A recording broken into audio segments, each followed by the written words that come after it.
Welcome to the Run Lift Mom podcast, where we're talking about running, lifting, and momming, not necessarily in that order. And this is a special format of the Run Lift Mom podcast because it is a Saturday with Susie, a quick tip to save you time. I can't give you more time, but I sure can help you with the hacks that can help you prioritize and make the most of what you got.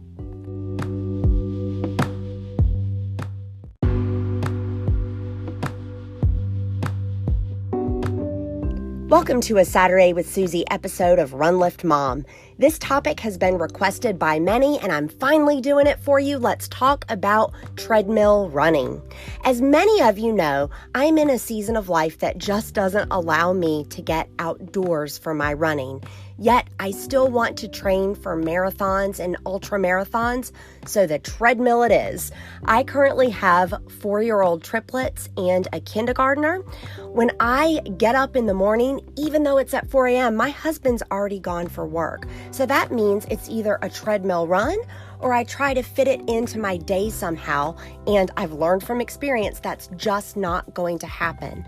I am willing to get up before the sun gets up, but the treadmill is a tool that helps me get my training in. This episode is going to be two-part. First, I want to talk to you about how to buy a treadmill, what to look for, and then the second part is how not to get bored when you're running on the treadmill.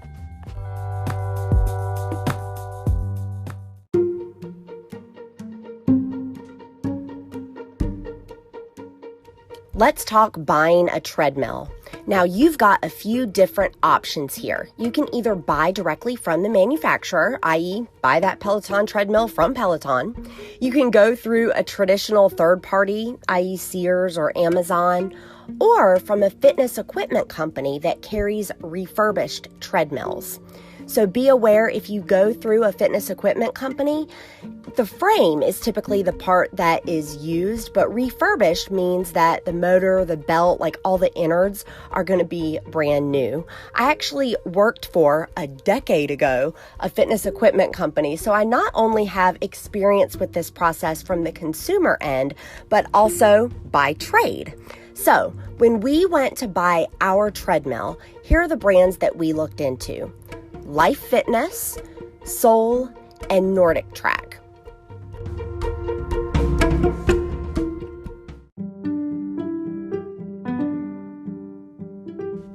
Now, we ended up going with the Nordic Track piece because we wanted a really good warranty. You guys, we have 3 regular users and they offer a bumper to bumper for extended periods. Ours is 5 years and it includes annual maintenance. That's really important. My advice, if you are going with this brand, Icon Fitness is the parent company, is to know who they outsource the local delivery and setup to. We had quite a few hiccups between purchasing and actually getting this thing in working order, and my only headaches came from that.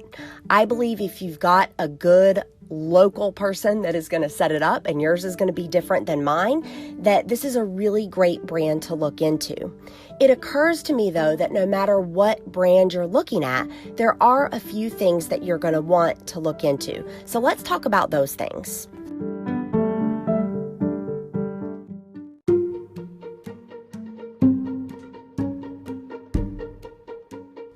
Okay, the first thing that you're going to want to ask about, and I want you to use this language, is continuous duty motor. This means that when they're testing the motor, they're putting it to its top speed for an extended duration of time as opposed to a smaller test.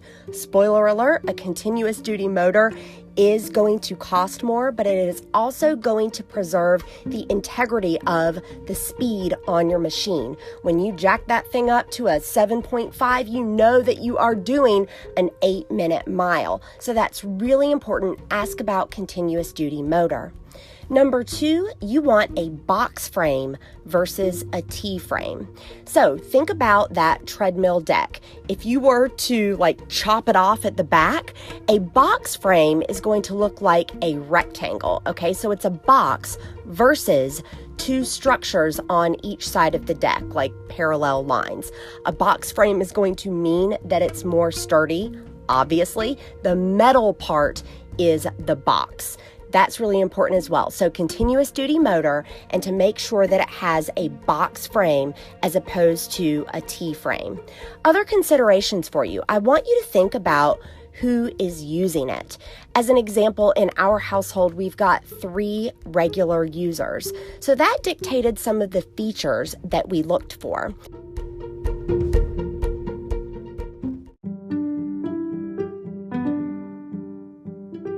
So what features are you looking for?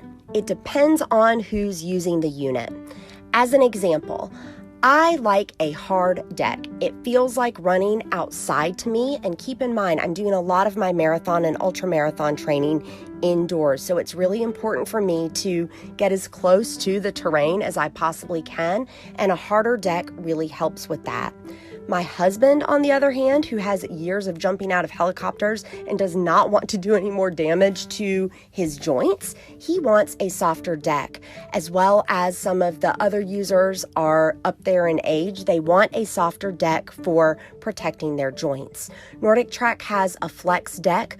Other brands have this exact same functionality, and it's essentially where you can make it hard or soft. Same treadmill deck, you can make it hard or soft. So that's really, really nice for us as a house who has multiple users. And speaking of multiple users, we loved getting a warranty that covered everything, including preventative maintenance. Every single year we get someone come, and they'll not only make sure the lubricant is correct on the deck and replace as needed, but they make sure that our console is reading correctly. Here's a trick that we used to use back when I worked at the fitness equipment store. To test and see if the treadmill was reading correctly, you're just going to put it to a speed of 5, so 5.0, and run it for 3 minutes. If you get a quarter mile, 0.25, that means that your console is in fact working correctly.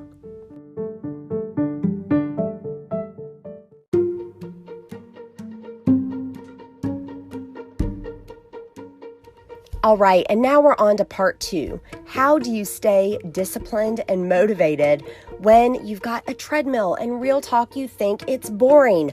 First of all, I'm going to ask you to change your mindset on this. I'm going to ask you to reframe. I don't wake up every morning at 4 a.m. and say, ugh, I have to run on the treadmill. I wake up and say, I get to have this time by myself. It really helps to pair your treadmill running with something that you look forward to.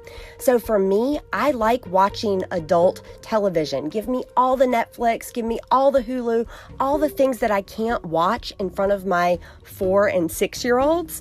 I like to do that on the treadmill. So it gives me something else to look forward to.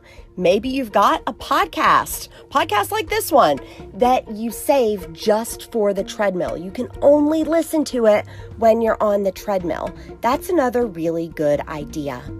Also keep in mind, as you're running on the treadmill, you should be going incline, and if your treadmill has it, decline.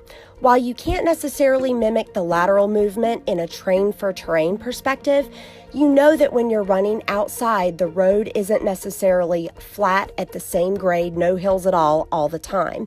So I want to encourage you to play those mental games with yourself and say every quarter mile or half mile or so, you will change the incline and maybe even the speed on it. That will help you on race day, but also it plays a mental game that keeps it from being so monotonous.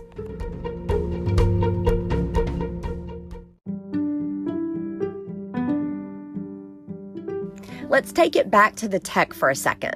Most treadmills have a tablet holder of some sort, but if yours doesn't, it's really easy to find one third party.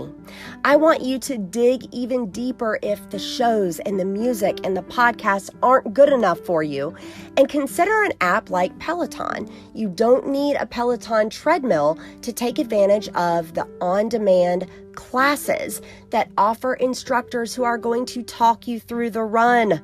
Furthermore, the Nike app offers a similar technology where you can say, hey, I'm going for 3 miles. You'll have a coach in your ear telling you a mile to go, a half mile to go. Pick it up. You've got a quarter mile to go. Way to go. And sometimes that kind of stuff is exactly what you need if you're on the treadmill and training independently.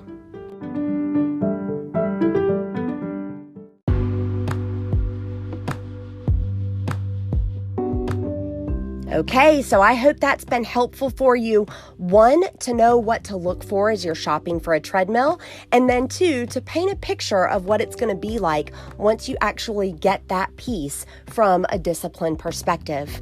I will tell you, jump on in. The water's nice. Really, it's beautiful here. I love having my treadmill as a training tool.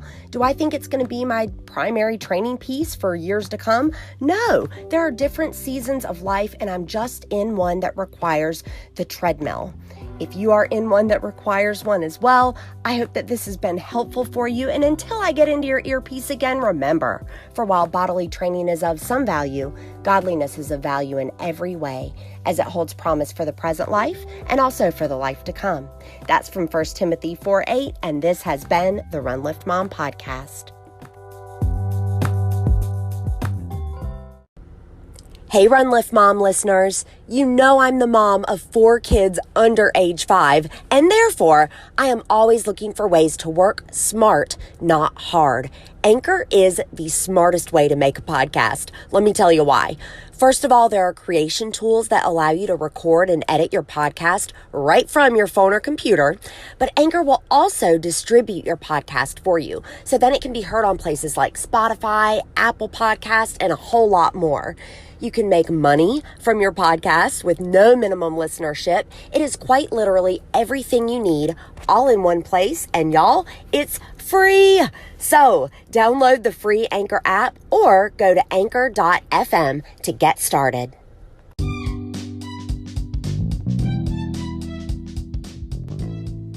Thank you for listening to the Run Lift Mom podcast. This show began as a passion project in February 2019 as a way to uplift other women in the areas of running, lifting, and motherhood. I have been blessed by this project, over 30,000 listens, and I have great relationships with the guests who have come on this show, as well as you, dear listener. Listeners, if you can rate, review, and subscribe, that really helps other folks find the show. Also keeps my show sponsors happy. Thank you for being a part of the Run Lift Mom podcast.